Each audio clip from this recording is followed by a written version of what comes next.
ধরো নিজেকে আবারও সংসারী করার কোনো প্ল্যান আছে? আপাতত কোনো ইচ্ছা নেই।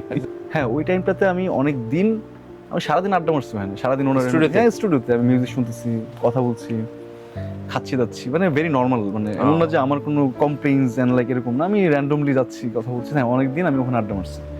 অ্যান্ড হ্যাঁ, মানে ওই টাইমটা আমাকে অনেক হিল করছে যে না। তোমার মিউজিকটা তোমাকে প্রচন্ড হিল হ্যাঁ হ্যাঁ একদমই স্টিল আমি এখনো মানে লাইক হচ্ছে যদি কোনো প্রবলেম হয় আমি মিউজিক শুনি। হ্যাঁ, তো ওই টাইমে আমার ফ্রেন্ড ছিল, আমার ফ্রেন্ডরা আমাকে অনেক সাপোর্ট করছে, অনেক মেন্টালি সাপোর্ট করছে, যেটা আসলে আমি হয়তো বা এক্সপ্লেন করতে পারবো না, আপনাকে বলতেও পারবো না, বাট হ্যাঁ ওদের এটা আমি ওদের কাছে গ্রেটফুল, যেমন গ্রেটফুল থাকবো। কারণ তো সবাই তো আসলে ভালো থাকার সময় অনেক কিছু জানতে চায়, মিশতে চায়, বা যখন খারাপ থাকে তখন একটা মানুষ আসলে, আপনি যদি কোনো কারণে উইক হবেন তখন তো সেটা আপনার তো কেউ এসে চাপায়া পড়বে এরকম না তো ব্যাপারটা। এখানে আছে না, একটু খারাপ থাকবেন, একটু উইক থাকবেন, আরো 10 জন সেরকম। হ্যাঁ আছে এরকম। আর দিন শেষে life is beautiful, night is still young.